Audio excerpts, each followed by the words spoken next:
প্রথম দিন রাতেই ঘটলো অদ্ভুত সেই ঘটনা। রাত তখন প্রায় 12টা। সন্দীপ তার ক্যামেরার লেন্স পরিষ্কার করছিল, ঠিক তখন তার ঘরের বাইরে বারান্দায় ঘুঙুরের হালকা মিষ্টি আওয়াজ শুনল। সন্দীপ প্রথমে ভয় পাবেন না, আমার নাম কাবেরী, আমি এই বাড়িরই বাসিন্দা। কোনো চিন্তার কারণ নেই, আপনি নিশ্চিন্তে এখানে থাকতে পারেন, কারণ আমি আপনাকে কোনোভাবেই কোনো রকম ক্ষতি করব না।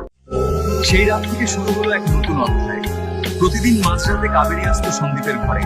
তারা ঘন্টার পর ঘন্টা গল্প করত। কাবেরী তাকে শোনাত এই জমিদার বাড়ির পুরোনো দিনের জাঁকজমকের কথা, তার ফেলে আসা দিনগুলোর কথা।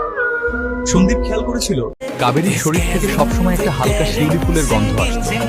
কিন্তু অদ্ভুত বিষয় হলো কাবেরী কখনো দিনের আলোয় আসতো না, আর ঘরের প্রদীপ বা লাইটের আলোয় তার কোনো ছায়া পড়তো না। সন্দীপের মন ততদিনে কাবেরীর প্রেমে ব্যাকুল হয়ে উঠেছে। সে আর কোনো যুক্তিতর্ক দিয়ে নিজের মনকে আটকাতে পারলো না। কাবেরী, আমি তোমাকে আমার মনের মানুষ হিসেবে চেয়েছি। আমি তোমাকে এখান থেকে নিয়ে যেতে চাই। আমাদের নতুন এক জীবন শুরু করার জন্য এই মুহূর্তটি খুব প্রয়োজন, খুব জরুরি। সন্দীপ, তুমি যাকে ভালোবাসছো সে কোনো জীবিত মানুষ নয়। 80 বছর আগে এই নীল শাড়ি পরেই আমার বিয়ে হওয়ার কথা ছিল, কিন্তু বিয়ের আগের দিন এক মারাত্মক অসুখে আমি মারা যাই। আমার লালসা, আমার সাজগোজ, আমার ভালোবাসা সব এই বাড়িতেই আটকে রয়ে গেছে। আমায় আর খুঁজবে না সন্দীপ, আমাদের এই ভালোবাসা হয়তো এই বৃষ্টির মতো অসম্পূর্ণ থেকে যাবে।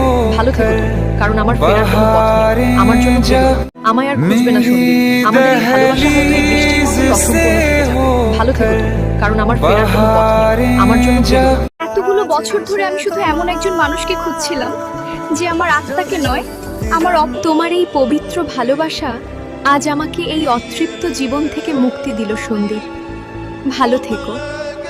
ভোরের প্রথম আলো যখন জানলা দিয়ে ঘরের ভেতর এসে পড়ল, সন্দীপ দেখল কাবেরী আর নেই। শুধু ঘরের মেঝেতে পড়ে রয়েছে একটি পুরনো জীর্ণ নীল শাড়ি আর একজোড়া রূপোর ফুল।